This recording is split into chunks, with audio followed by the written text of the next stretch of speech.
Buenos días, sus señorías. Mi nombre es Fortunata Jacinta y aquí da comienzo esta nueva entrega dedicada, como ustedes saben, al tratamiento filosófico de los separatismos en España. En concreto, hoy tenemos una entrega en formato entrevista y tengo el honor de presentarles pues, a una de las personas que más sabe, que mejor razona, que mejor escribe y, por cierto, también una de las personas más valientes en relación a estas cuestiones en España. Jesús Lainz, bienvenido al canal de Fortunata y Jacinta, te tenemos ya al otro lado de la pantalla. ¿Cómo estás, Jesús? Muy bien, muchas gracias. ¿Qué Era tal? una afirmación. Voy a empezar con España contra Cataluña, historia de un fraude que, bueno, lo publicaste en el año 2014, ediciones Encuentro, ¿verdad? Un libro que, por cierto, he aprovechado a repasar estas últimas semanas preparando esta entrevista. Y yo voy a insistir todas las veces que haga falta, o sea, son libros que están absolutamente colmados de documentación, de testimonios, de cartas personales, de fechas, de nombres, de artículos de prensa, Jesús, que yo sé que indagas mucho, te gusta mucho la archivística de los papeles periódicos, como decía Galdós. Eso es. Entonces, yo dejo presentado España contra Cataluña. ¿Cuál nos presentas tú? Pues yo os presento el anterior a ese, que salió en 2012, que se llama Desde Santurce a Bizancio, y que trata de la faceta lingüística de los separatismos, es decir, de la ingeniería lingüística, la ingeniería toponímica, la ingeniería onomástica, pero no solo en el caso español, es decir, el caso vasco, el caso catalán o el caso gallego, sino también en otros muchos países europeos, porque las mismas políticas absurdas, estúpidas y totalitarias las han llevado a efecto en países tan insospechados como Escocia, Inglaterra, Irlanda, Italia, Alemania, Hungría, Rusia, Grecia, Noruega o Francia. Y por cierto, Francia en grado sumo, aunque no se suele recordar. Voy a aprovechar, esto no lo tenía yo preparado, ¿verdad?, en mi guión, pero es que a mí, allá cuando yo empecé a informarme o a dedicarme a tiempo completo a estos temas, te escuché precisamente a ti contar la anécdota de lo que pasó con la lengua inglesa en Irlanda. El gaélico le sirvió de ariete contra Inglaterra mientras no obtuvieron la independencia. Era, digamos, su contraseña, su seña de identidad, ¿no? Yo hablo gaélico para demostrar que soy un patriota irlandés. Pero desde el momento en que se obtuvo la independencia, el gaélico fue hacia abajo, hacia abajo, hacia abajo, y hoy en día está en peligro de extinción. Pero no por ninguna política opresora de los ingleses, que ya no oprimen nada ahí, sino porque a los irlandeses no les da la gana de hablarlo.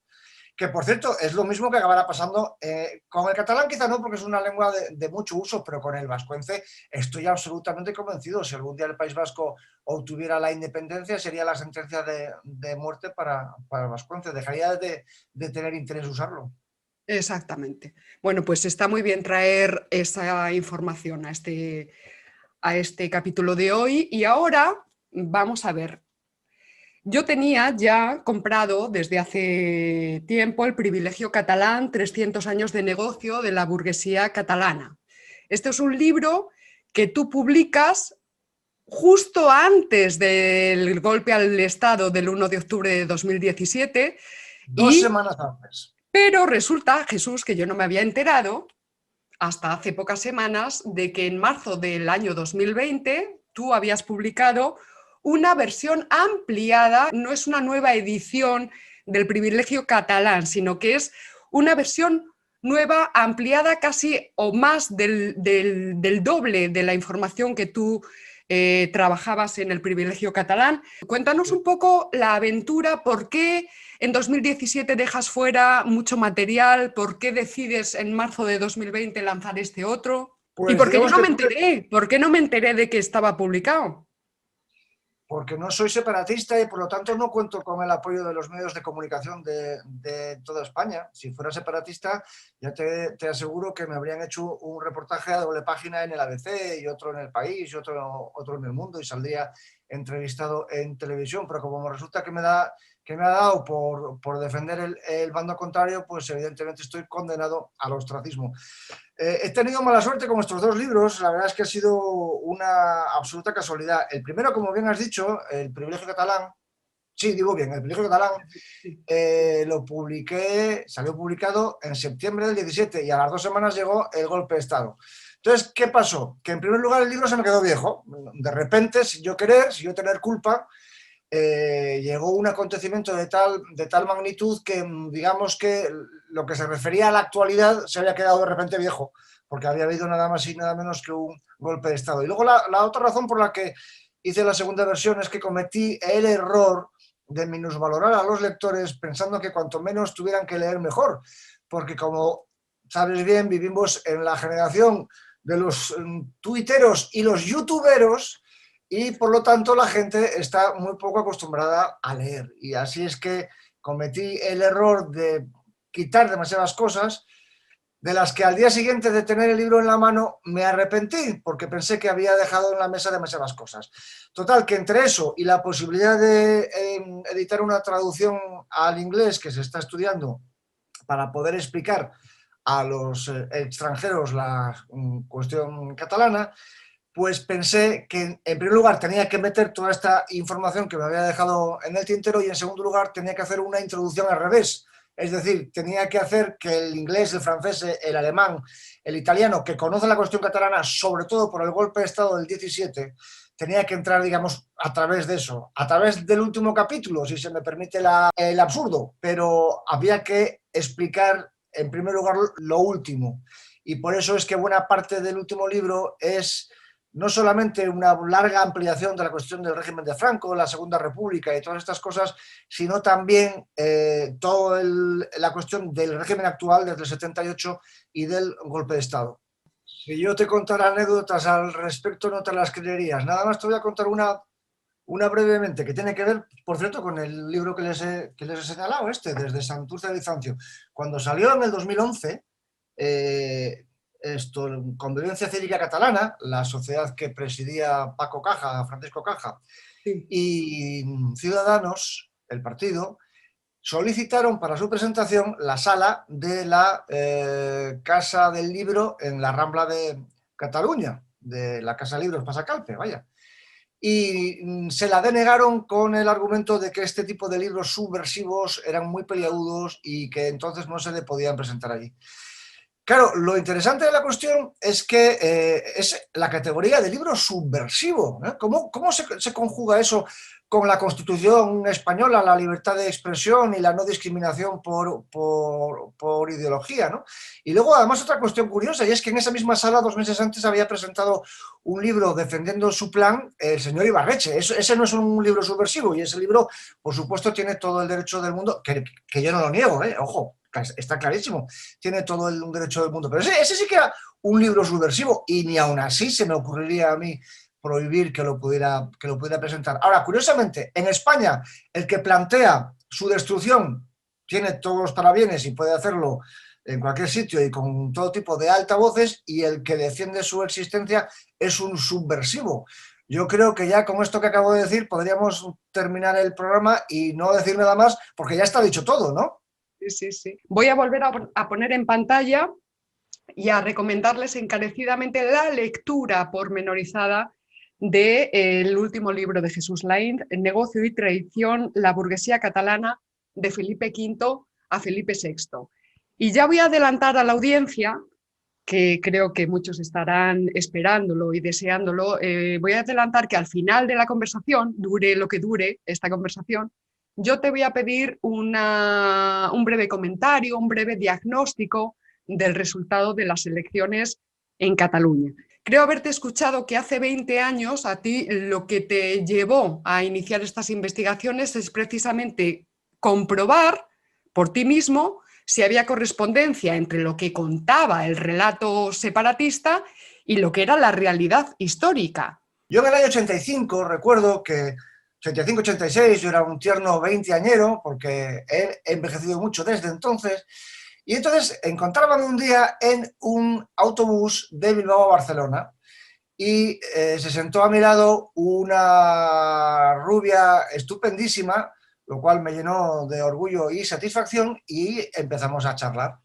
Entonces ella era una separatista vasca que vivía en Cataluña y estuvimos charlando y me contó que listo había sido Franco enviando millones de inmigrantes de Extremadura y de Castilla y de Andalucía a Cataluña y al País Vasco para diluir el sentimiento nacional vasco y catalán. Claro, yo tenía 20 años, no tenía las lecturas que tengo ahora, pero tampoco era tonto del todo y tenía ojos en la cara y comprendía una cosa bien sencilla, y es que la inmigración del campo a las ciudades y a las industrias fue un fenómeno universal, no solamente español, que sucedió en buena parte en los años 50 y 60 en la Europa de la posguerra, y que evidentemente no tenía ningún tipo de ordenación gubernamental, sino que sencillamente la gente de los pueblos se iba a las ciudades para encontrar mejor medio de ganarse la vida, y la gente de las zonas con poca industrialización se iba a las zonas que tenían más industrialización.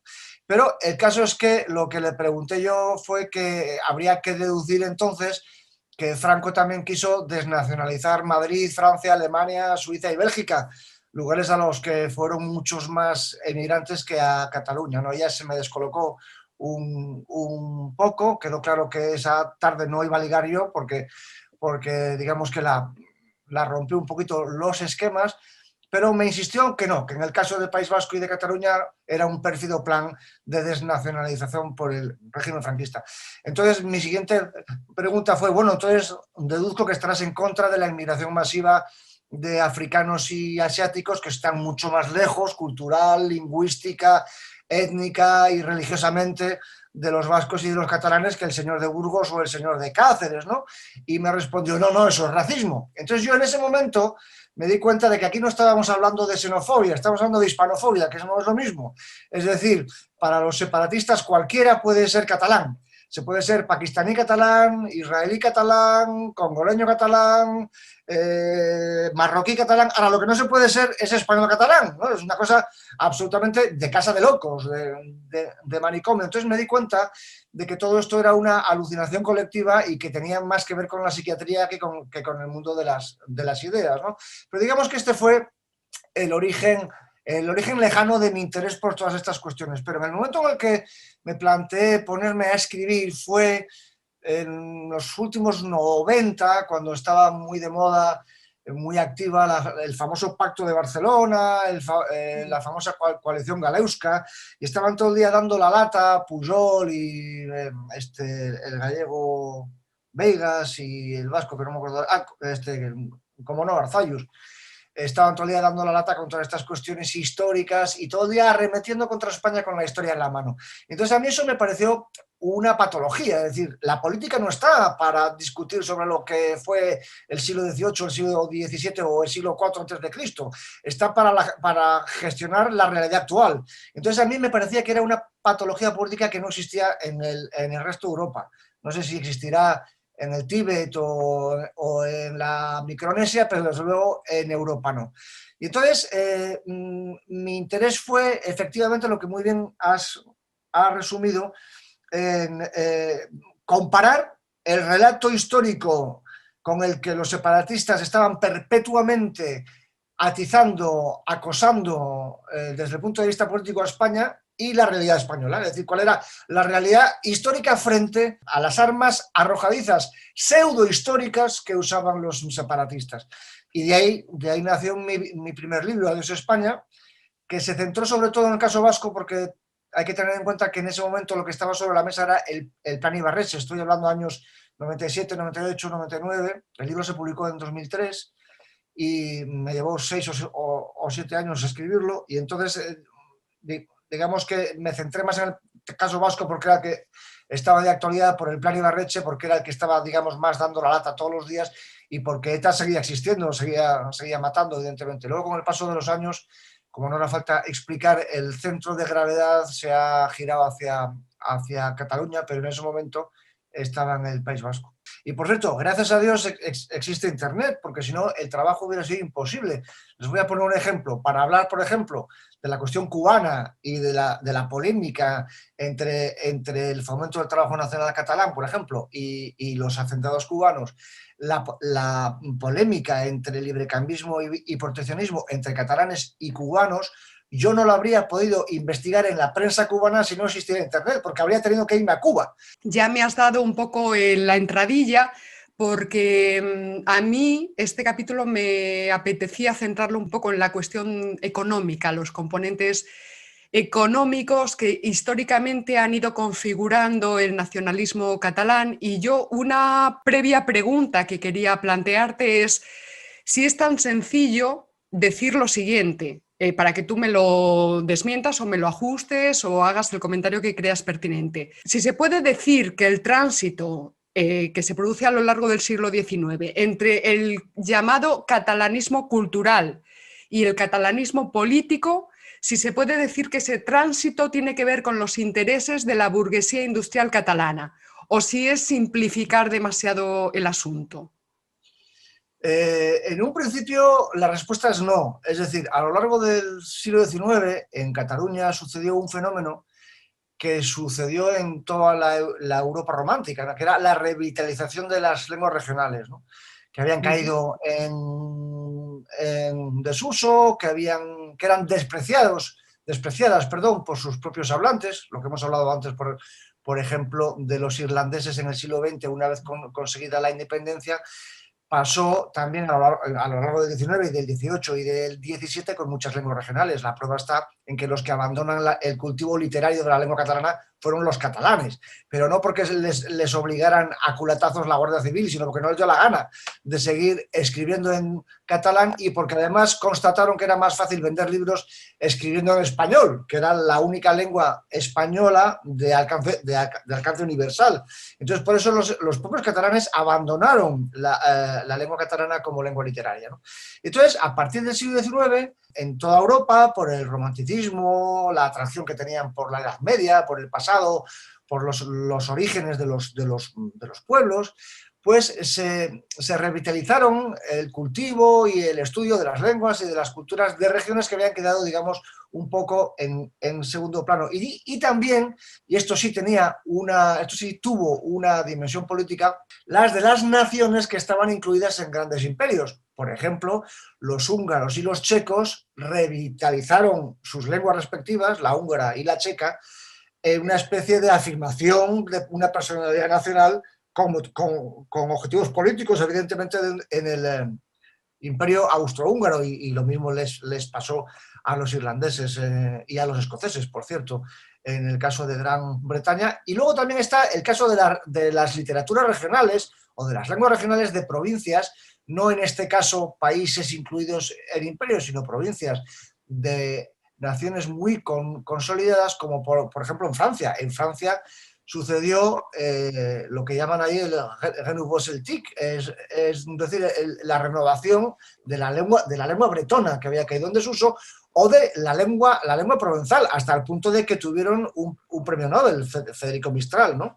Y entonces la revitalización de la lengua provenzal fue absolutamente paralela en características y en cronología con la revitalización de la lengua catalana. Fue exactamente lo mismo. Lo que pasa es que Francia era un país exitoso y por lo tanto la reivindicación lingüística no desembocó en la reivindicación política, pero España no lo era tanto, y sobre todo a partir de 1898 fue un país fracasado, y fue cuando entonces sí se da el salto a la política, ¿no?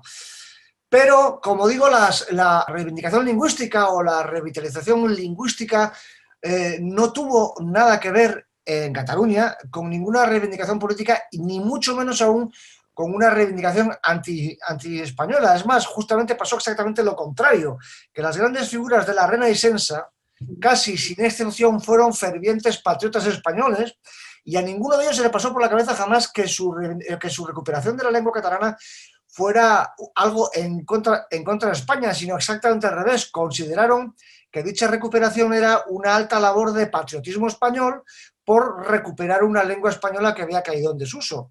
Y es más, en muchos de sus versos y de sus textos cantaron a España, a su historia, a sus personajes históricos, a sus gestas militares pasadas o presentes. Les voy a poner un ejemplo. 3. Rubió i Ors, que fue el primero que empezó a publicar versos de manera periódica en la prensa catalana, en lengua catalana, en la década de los 40 del siglo XIX. En sus versos, tanto en español como en catalán, cantó a los héroes de la guerra de Marruecos, muchos de ellos catalanes, por cierto. El general Prim, por poner un ejemplo, ¿no? Luego su compatriota Camprodón, también en sus versos, tanto en lengua española como en lengua catalana, cantó las hazañas del ejército español en la guerra de Cuba. Hay que leer esos versos hoy. Si hoy en día los catalanes leyeran los versos de Rubió-Llors y de Camprodón, cantando eso, las hazañas bélicas y el pasado y el presente de España, les encerrarían por fascistas, porque el vocabulario, tanto en forma como en fondo, es de un patriotismo español exacerbado. Y luego ahí está nada más y nada menos que la figura máxima de la Renaixença, Jacinto Verdaguer, con aquellos famosos versos sobre la batalla de Lepanto, ¿no? Naus d'Espanya sempre avant, al toparse Europa y Asia una o altra al fons del mar. Es decir, que la Renaixença no tuvo nada de anti-española. Hubo un par de excepciones, Narciso Oller y Ángel Guimerá, que sí, ya a partir de los años 80 del siglo XIX, digamos, que empezaron a murmurar contra una España que les parecía fracasada, ¿no? Pero fueron muy minoritarios. La cosa económica, por el contrario, seguía un camino distinto, que no tenía nada que ver con el cultural, y era que los industriales catalanes fueron, igual que los intelectuales catalanes, los más patriotas, los más fogosos imperialistas, los más belicosos contra los separatistas cubanos y filipinos, y la burguesía catalana fue la más firme opositora no solo a la abolición de la esclavitud, sino a conceder la menor autonomía administrativa o política o económica a cubanos y filipinos. Pero el 98 lo cambió todo. Entonces, el 98 hizo que ambas corrientes, digamos, la reivindicación cultural y el descontento económico se confundieran en una sola cosa, y allí fue cuando nació el catalanismo político. Exacto, exacto. Entonces, una de las grandes tergiversaciones históricas del nacionalismo catalán, que es precisamente ese cuento que narra la fantasía de que la opresora Castilla, debido a su consustancial codicia, pues dejó fuera, excluyó a Cataluña y a los catalanes de América, del descubrimiento, de la evangelización, del poblamiento, del gobierno de América. Entonces, aunque sea un breve comentario para desmantelar documentalmente esta primera tergiversación del nacionalismo catalán. Sí, la primera cosa que salta a la vista es que esta queja a los catalanes no se les ocurrió durante 400 años. Y de repente, a finales del siglo XIX, llegan unos señores, los catalanistas, diciendo hay que ver qué malos fueron los castellanos que nos excluyeron de América, ¿no? Vicens Vives, el egregio historiador catalán, escribió, incluso perdiendo la paciencia, sobre esta cuestión, diciendo que basta ya de esta tontería, que no tiene ningún sentido de que a los catalanes se nos excluye de América.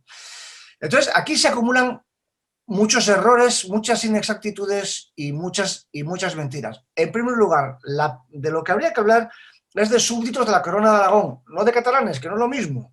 Es decir, tenemos que comprender la mentalidad jurídica y la mentalidad política del siglo XV. Es decir, la concepción patrimonial del Estado. No tiene nada que ver con la concepción que tenemos del Estado hoy. Joder, los estados eran las fincas que los reyes dejaban en herencia a sus hijos. Eran su propiedad, digamos, ¿no? Es más, toda la historia de Europa es un eterno guerrear entre los hijos de un rey que se había quedado cada uno con una parte del reino, y luego a ver cuál de los hijos volvía a conquistar a los hermanos lo que el padre había dividido. Carlomagno, por poner un ejemplo, ¿no? Y tantos otros.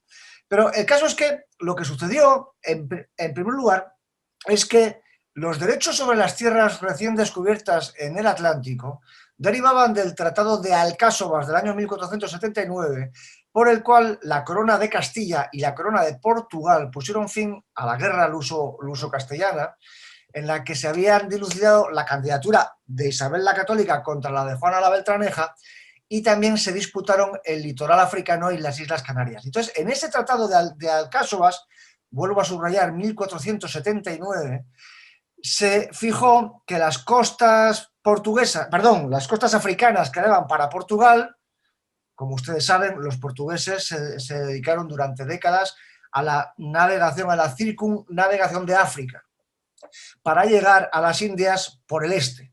Mientras que los castellanos lo que hicieron fue exactamente lo contrario, intentar llegar por el oeste.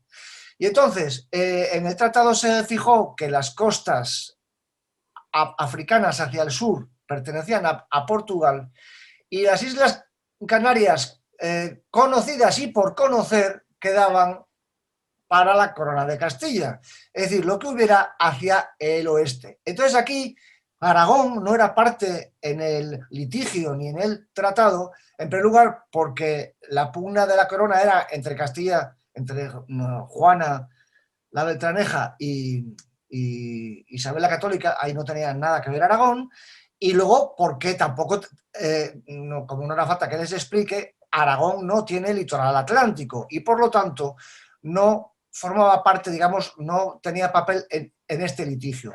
Por eso, cuando finalmente se llega a la división jurídica de las tierras que se descubrieran a un lado u otro, Aragón no pintaba nada. Y lo que sí sucedió es que hubo una cierta confusión jurídica unos pocos años, desde que se descubre América hasta la muerte de Isabel la Católica en 1504, porque se privatizaba, se establecía el monopolio del comercio a través de los puertos del Reino de Castilla.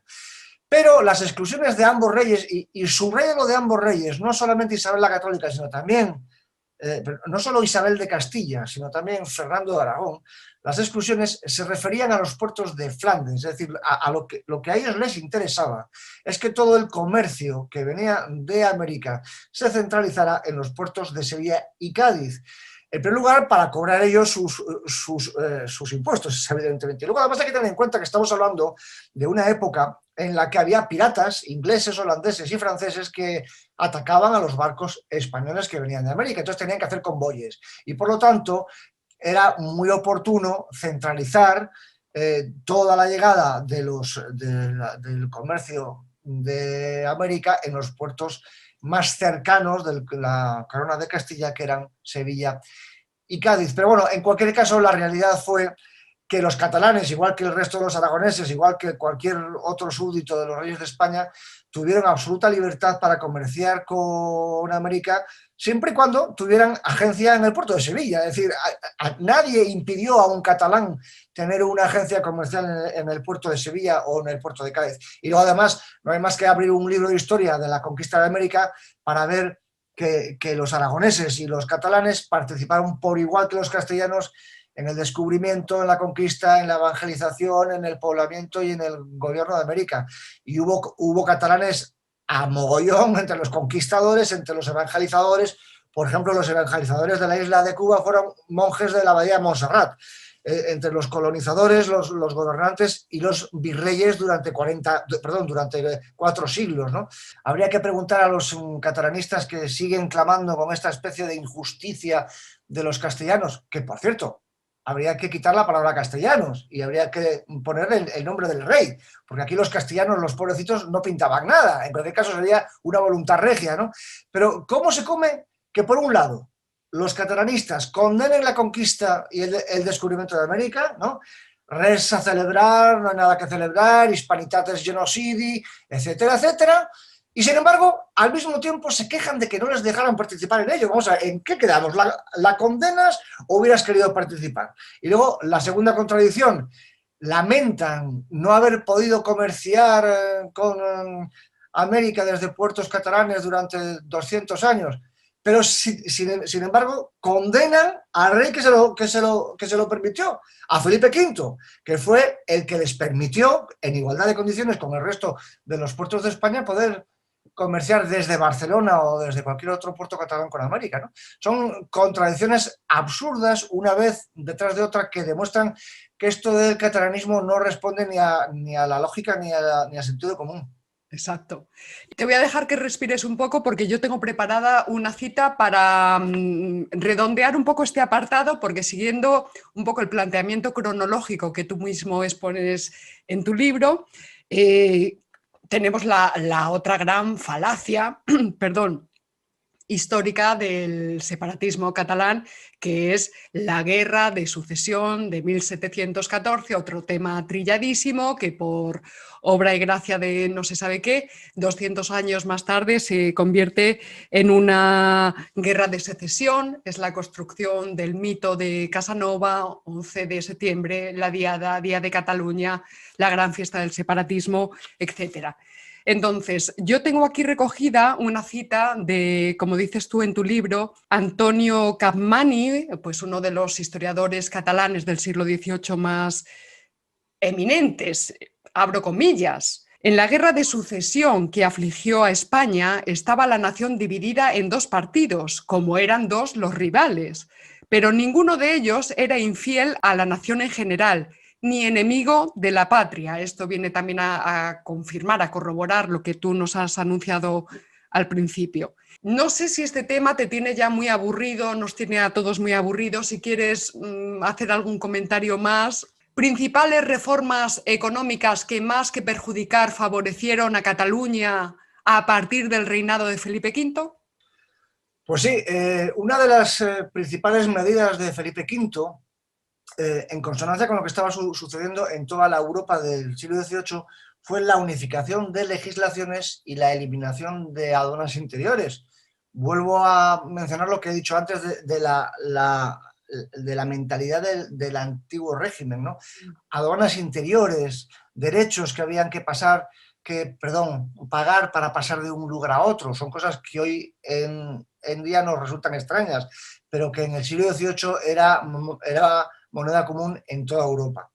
Y entonces Felipe V eliminó las aduanas interiores y empezó a unificar legislaciones. Y entonces esto promovió grandemente el comercio, tanto interior de las propias provincias de España como con América, ¿no? Y en esto la industria textil catalana, la incipiente industria textil catalana, fue especialmente favorecida. Les voy a leer la petición que hicieron las Cortes catalanas de 1702, nada más llegado, de 1701-1702, nada más desembarcado Felipe V en Barcelona. Otro detalle interesante, Felipe V desembarcó en Barcelona, no desembarcó en ningún otro sitio. Y las Cortes, que le reconocieron como rey y que después, cuando desembarcan los anglo-holandeses, faltaron a su palabra y se pasaron al bando contrario, dando comienzo a la guerra de sucesión y dando pie jurídico a la, digamos, a la derogación de los privilegios y de las instituciones catalanas como castigo, es decir, como castigo por eso, por lesa majestad, por haber traicionado al rey que ya habían aceptado, ¿no? El caso es que las Cortes catalanas elevaron a Felipe V, entre otras muchas cosas, lo siguiente, se lo leo textualmente. Considerando los grandes perjuicios que provoca el inmoderado uso de vestir ropas, así como paños y sargas forasteras, y que por ese motivo salen del presente principado excesivas sumas en deservicio de Dios nuestro Señor y de vuestra majestad y del beneficio público, por todo ello, la presente Corte suplica humildemente a vuestra majestad que tenga a bien ordenar que ninguna persona del presente principado puede gastar ropas ni tejidos, ni tampoco usar paños ni sargas forasteras, bajo pena de 10 libras por cada vez y la ropa confiscada, y que la misma pena de 10 libras se aplique a los sastres que trabajen y cosan dichas ropas. Y el pérfido Felipe V, el anticatalán Felipe V, se lo concedió. Y así comenzó el proteccionismo que tanto habría de beneficiar durante 3 siglos a la industria textil catalana. Otra de las cosas que hizo Felipe V, por ejemplo, fue ordenar la preferencia para los tejidos nacionales en la adquisición de ropa para el ejército. Fíjense ustedes, las ropas, los uniformes de cientos de miles de personas. Y lo que dijo Felipe V es que había que comprarlo aquí. No en Cataluña, en concreto, en España, pero bueno, eso implicaba, dado que Cataluña en el siglo XIX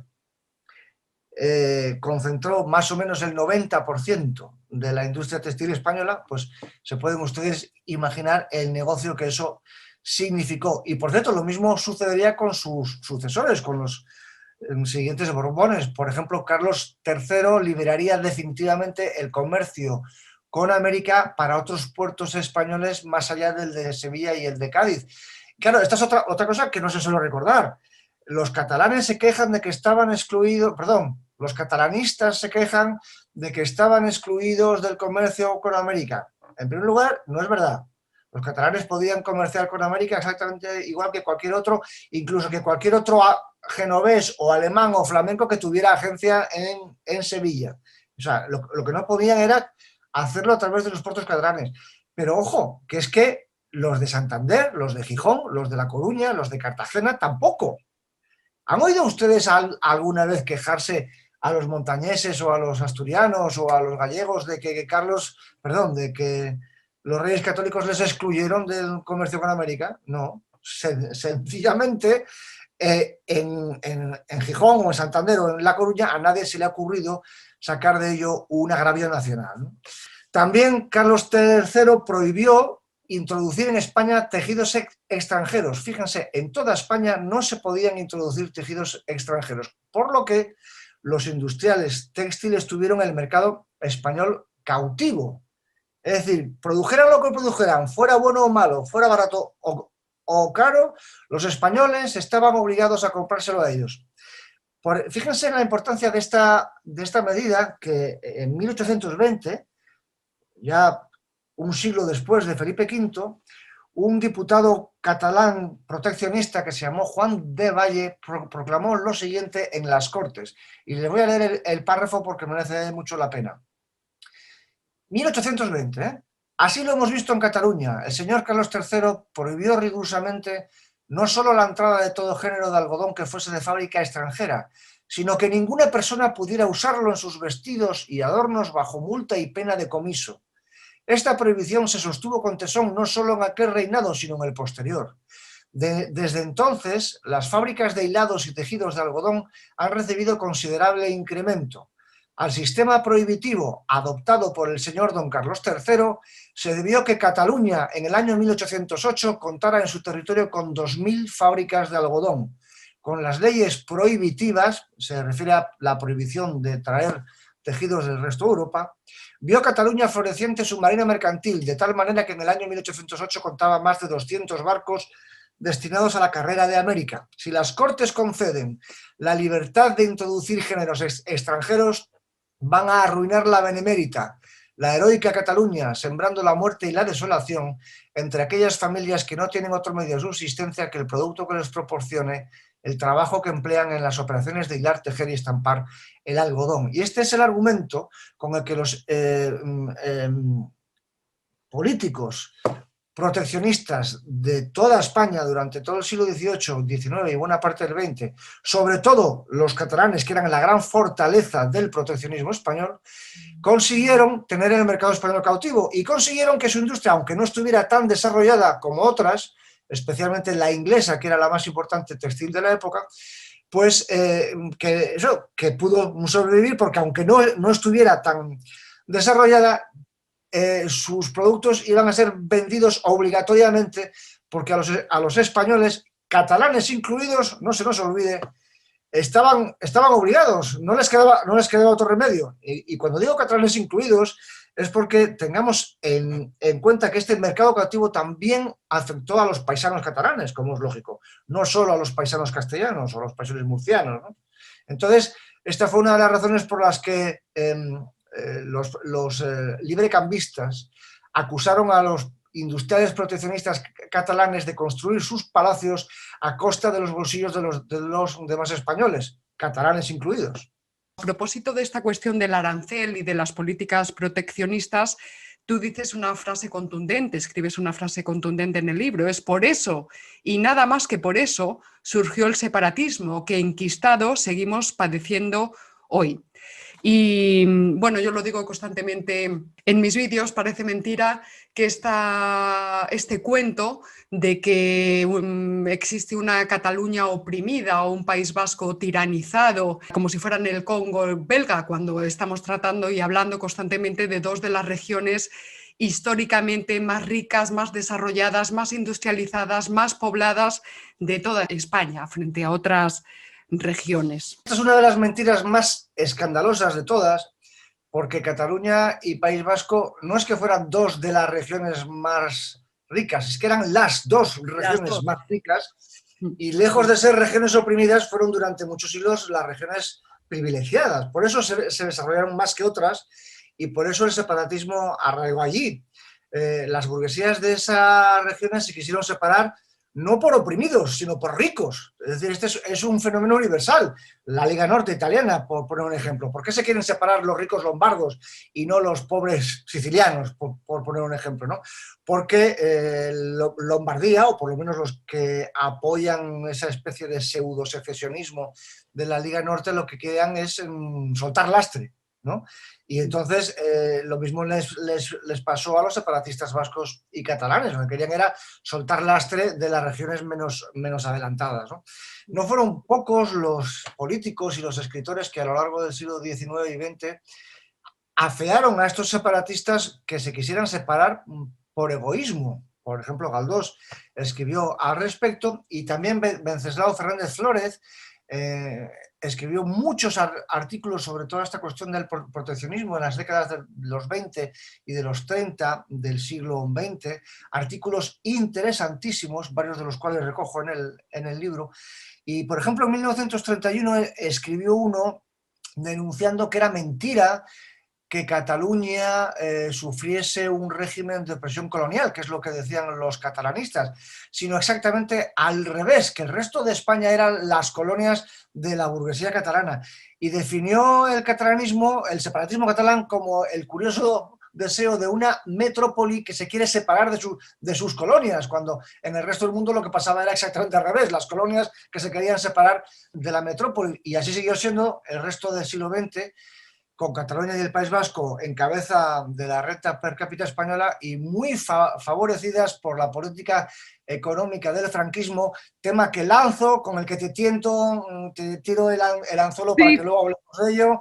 Y bueno, y luego, por cierto, aunque ya sé que se sale del tema catalán, pero ahí está el concierto económico vasco, el que algunos llaman el pufo vasco, ese alucinante privilegio fiscal concedido por Cánovas a finales del siglo XIX y que parece salido de la época feudal y que sigue en vigor en el siglo XXI. Pero no nos salgamos del tema y regresemos a Cataluña. Voy a leer primero porque yo tenía recogido un fragmento de esta cita de Galdós que no me resisto, porque es nuestro abnegado creador, no me resisto a leerles. Abro comillas, es el año 1886, en una carta de respuesta a su amigo Narciso Oller, que tú también recoges en este libro. Y le dice Galdós: me da dolor verle a usted con estas ideas separatistas, pero hijo de mi alma, si los separatistas debemos ser nosotros, si son ustedes los hijos mimados de la nación, ¿qué quiere decir protección? Más que la obligación en que estamos todos de comprar a ustedes el producto de sus trabajos. Y luego continúa: o yo soy tonto o protección y separatismo son términos antitéticos. ¿Separarse de nosotros y para qué? Buen pelo echarían ustedes, es decir, si es que viven precisamente de un mercado cautivo y viven desde el siglo XVIII hasta, como ya indicas y avanzas, hasta ya bien entrado el XX con el franquismo. Pero déjame, antes de dar ese salto, yo quiero que quede muy claro que toda esta cuestión del arancel, de las políticas proteccionistas frente a las librecambistas, ocurre este fenómeno también tan curioso y tan singular, que es que hay un momento en el que la burguesía industrial catalana tiene controlados a los diputados catalanes que tienen representación en las Cortes Nacionales, es decir, que están en Madrid. Y entonces, al margen del color político, de la ideología, del partido, ocurre esa especie de control político de estos diputados para que defiendan el interés de esta burguesía industrial catalana. No quería dejar yo pasar este asunto. Interesantísima y morbosísima cuestión. Antes de entrar en los diputados a sueldo, merece la pena hacer una pequeña aclaración terminológica primero para nuestros oyentes que no estén excesivamente puestos en historia económica, y es la diferencia entre librecambistas y proteccionistas, sobre todo en el siglo XIX, que fue el siglo del gran debate sobre esta cuestión, ¿no?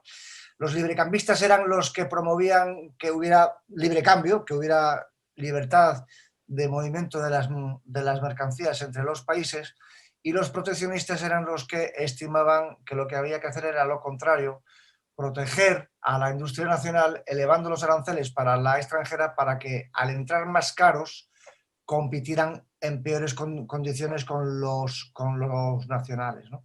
Entonces, el argumento que duró 2 siglos, 2 siglos y pico, de los proteccionistas fue que como la industria española estaba por detrás tecnológicamente de otras, especialmente de la inglesa, la gran industria textil inglesa que ya se había pasado al vapor y al hierro mucho antes que otros países.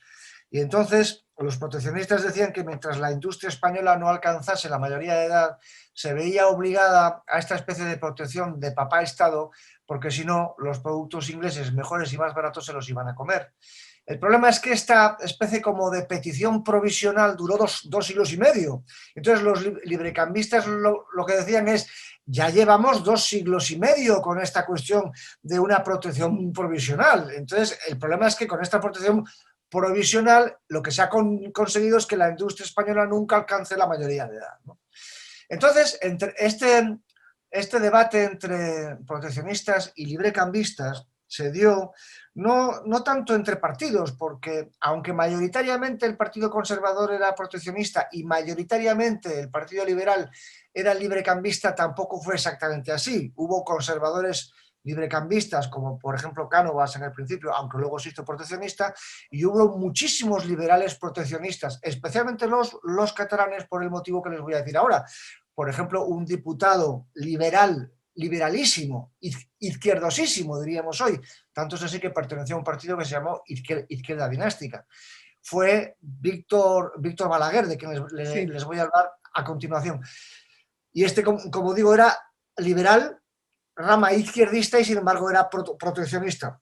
Pero lo que sí hubo, en lo que sí hubo, digamos, una frontera fue entre algunas regiones. Es decir, hubo regiones mayoritariamente librecambistas, del mismo modo que hubo regiones mayoritariamente proteccionistas, y eso dependía del tipo de economía que tuviera cada región. Les voy a poner un ejemplo.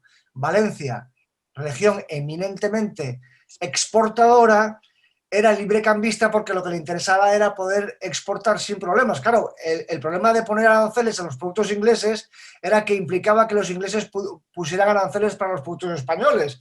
Entonces, si se grababan los productos textiles ingleses en España, se grabarían las naranjas valencianas en Inglaterra. Entonces ellos no podían exportar. Mientras que en Cataluña pasaba lo contrario. Como era una región eminentemente productora, lo que le interesaba era una política proteccionista. ¿Para qué? Para que los tejidos ingleses o franceses entraran aquí tan caros que los españoles se vieran obligados a comprar los españoles.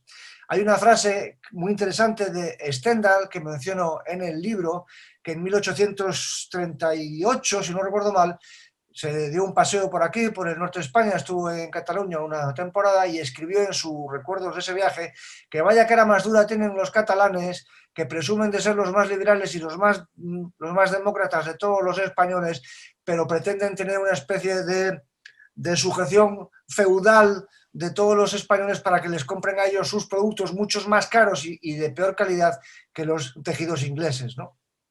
Pero, como digo, ya que hablábamos de los diputados y de los, digamos, de los diputados a sueldo, porque no es que les estuvieran controlados, es que, como has dicho tú, es que los tenían a sueldo para la defensa de sus propios intereses. Y aquí es un dato muy importante que hay que señalar, que ni todos los catalanes fueron proteccionistas, ni todos los proteccionistas fueron catalanes. Esto es un dato esencial. No vaya a parecer que esto es una especie de guerra entre la Cataluña proteccionista frente al resto de la España librecambista, ¿no? Es más, dos de los principales librecambistas del siglo XIX fueron dos egregios catalanes, Laureano Figuerola y Joaquín María Sanz Romà. Laureano Figuerola fue ministro de Hacienda durante el sexenio revolucionario y Joaquín María Sanz Romà fue su secretario de Estado.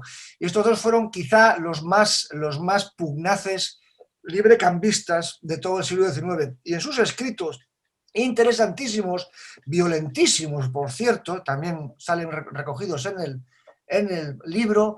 Dedicaron frases tremendas contra sus paisanos, además así, dicho textualmente: mis paisanos no tienen razón. Estas son frases por ejemplo, de Figuerola, y su secretario de Estado, Joaquín María San Romá, escribió también en sus memorias que los industriales proteccionistas catalanes, que eran los más importantes, los más influyentes de toda España, estaban toda la vida haciendo la fortuna a pucheritos, es decir, reclamando que el gobierno español les protegiera, porque si no se iban a la ruina.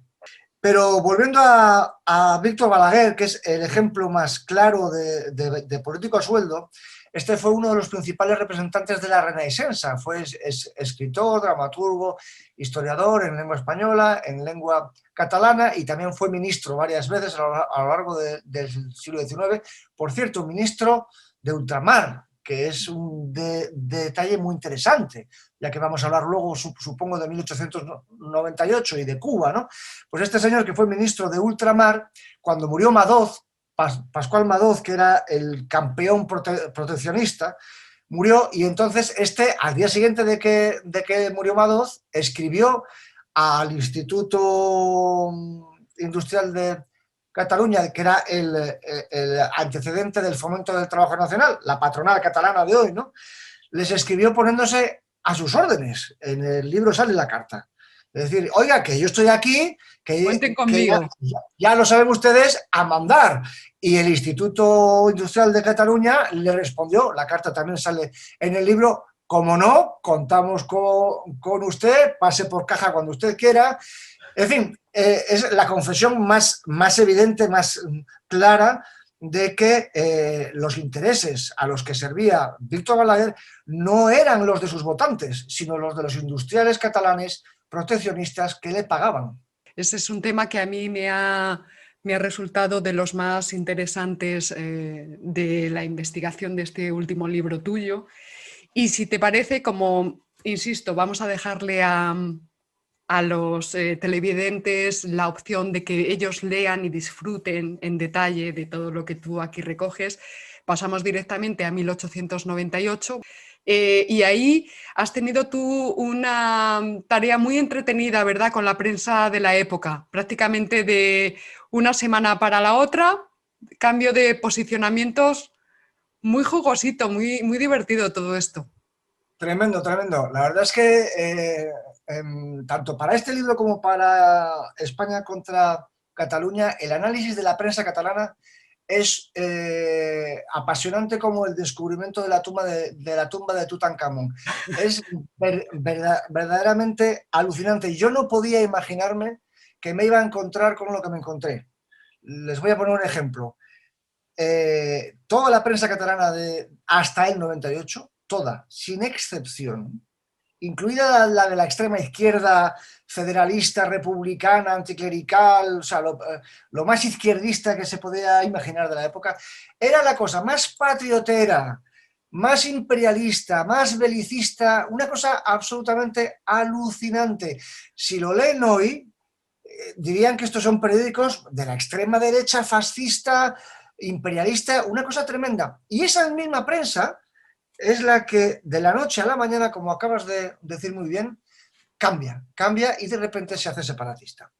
Pero cambia de un día para otro, una cosa absolutamente bochornosa. Bueno, en el caso de los semanarios, de una semana para otra. Les voy a poner dos ejemplos. El diario La Veu, que era el diario del catalanismo de Prat de la Riba y de Francesc Cambó, de la que poco tiempo después, 3 años después, se fundaría la Lliga Regionalista, y el periódico se convertiría en La Veu de Cataluña, que ha sido durante mucho tiempo el órgano del catalanismo de derechas moderado, digamos, ¿no?, de la Convergencia y Unión de la época.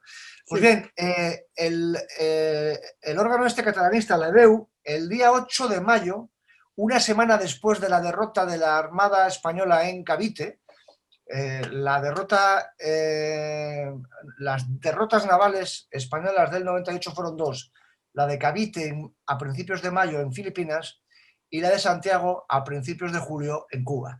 Entonces, el número, como digo, del 8 de mayo de la DEU, solamente una semana después de la derrota en Cavite, y cuando todavía faltaban 2 meses para la de Santiago, o sea, cuando todavía no se había decidido el destino de la guerra, escribió: estamos clavados en una barca que hace agua, si queremos salvarnos hemos de aflojar las ataduras.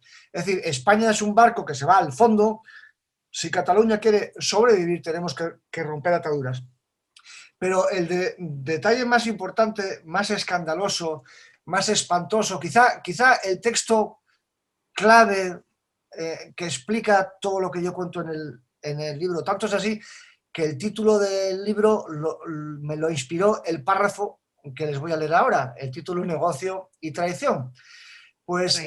Esto fue el panfleto que Prat de la Riba, el presidente de la Liga, el fundador del nacionalismo catalán, escribió en noviembre de 1898 para explicar a la prensa y a los políticos extranjeros lo que había sucedido en España ese año.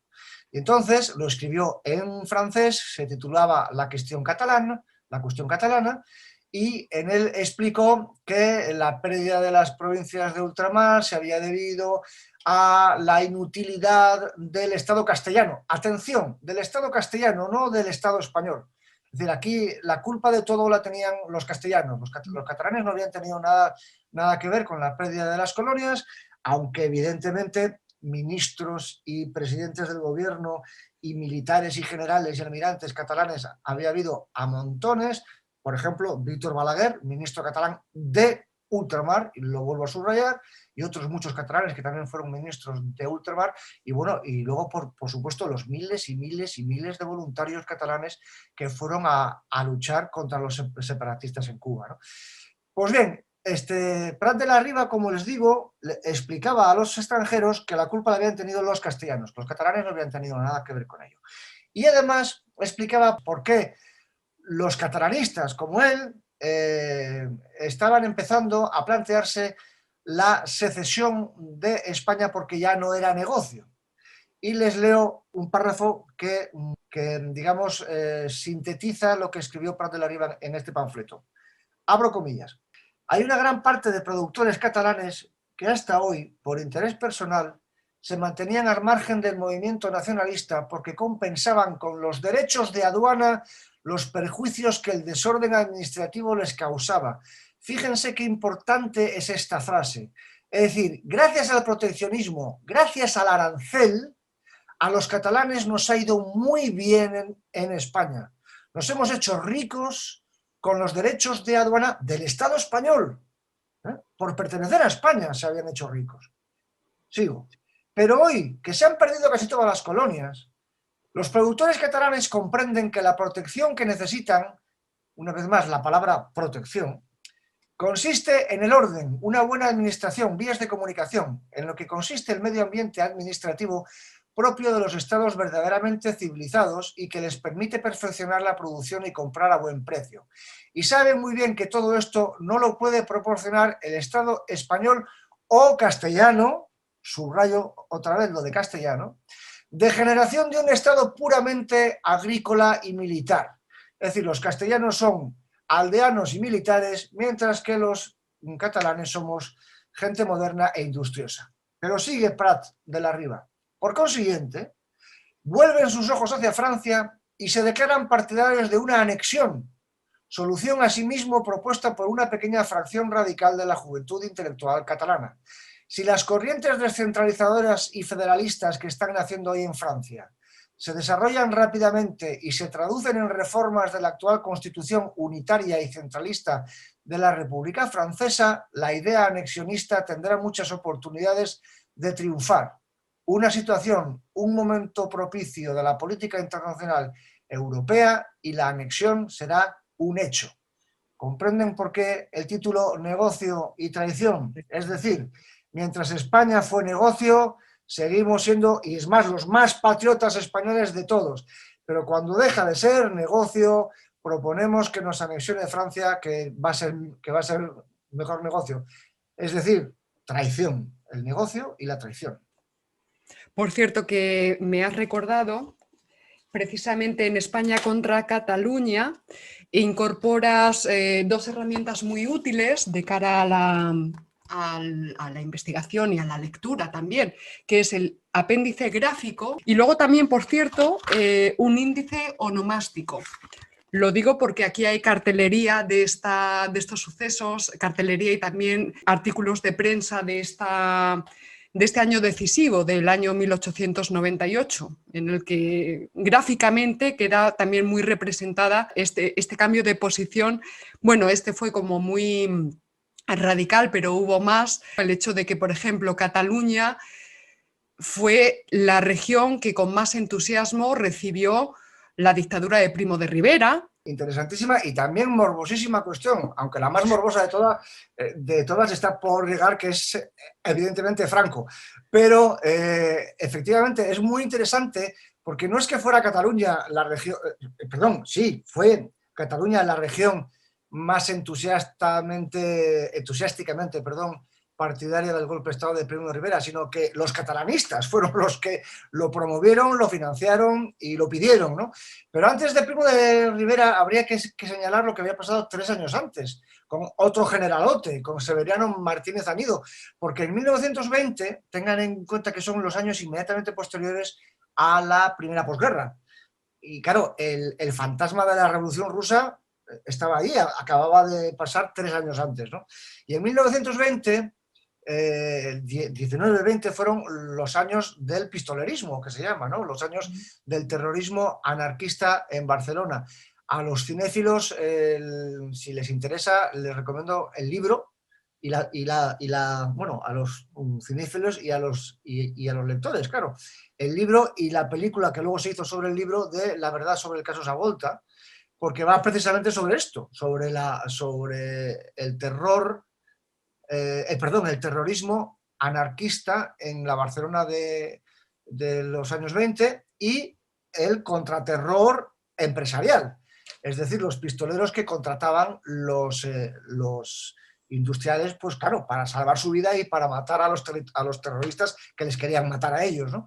Y entonces, los industriales catalanes, bueno, tengan en cuenta que Barcelona en esa época se la conocía en todo el mundo como la ciudad de las bombas, porque era una ciudad en la que el terrorismo anarquista era particularmente activo. Entonces los industriales querían que se pusiese un poquito de orden y fue precisamente Cambó, el presidente de la Lliga Regionalista, junto con Prat de la Riba, digamos que era un partido bicéfalo. Prat de la Riba era el que estaba en Barcelona, al frente de la Mancomunidad de Cataluña, el primer ensayo autonómico, y Cambó era el que estaba en Madrid. Digamos que Prat de la Riba era Pujol y Cambó era Duran y Lleida, por poner un equivalente actual, ¿no? Y entonces fue precisamente Cambó, el dirigente de la Lliga Regionalista, el que en 1920 le pide al presidente Eduardo Dato que nombrara gobernador civil a Martínez Anido, que era un tipo muy bragao y de pocos escrúpulos. Y efectivamente fue un gobernador muy eficaz, tanto por medios legales como por medios no tan legales. La famosa ley de fugas, al bueno de Martínez Anido se le escapaban todos los anarquistas y por eso todos los anarquistas aparecían al día siguiente con un tiro en la espalda, ¿no? Entonces fue tan eficaz que la Lliga Regionalista y los empresarios quedaron encantadísimos con su gestión, pero hubo protestas, curiosamente, en el resto de España, de que se estaba usando el ejército como la guardia pretoriana de los industriales catalanes y que el ejército no estaba para eso. Por ejemplo, Miguel de Unamuno le acusó a Anido de servir a la Lliga Regionalista en vez de servir a la Constitución de España. Fíjense qué acusación, ¿no? De que el ejército español estaba no a las órdenes de la Constitución, sino de los industriales proteccionistas catalanes.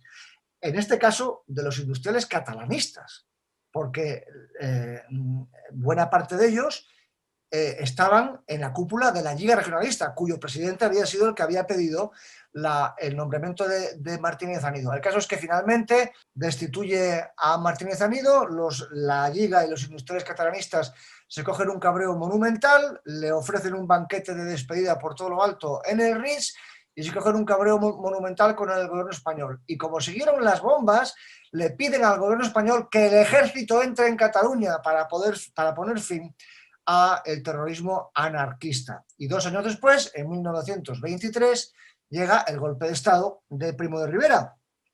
Y el principal partido que apoya, que promueve y que financia el golpe de Estado de Primo de Rivera fue la Lliga Regionalista. Y el que medió en todas estas cuestiones fue de nuevo Cambó. Tanto es así que Cambó escribiría en sus memorias escritas en el año 30 que la dictadura de Primo de Rivera nació en Barcelona y que fueron las campañas catalanistas contra los gobiernos parlamentarios los que crearon en Barcelona el ambiente necesario para que pudiera estallar el golpe de Estado. Y confesó que el principal partido que apoyó el golpe de Estado fue el suyo. La Lliga Regionalista, vaya.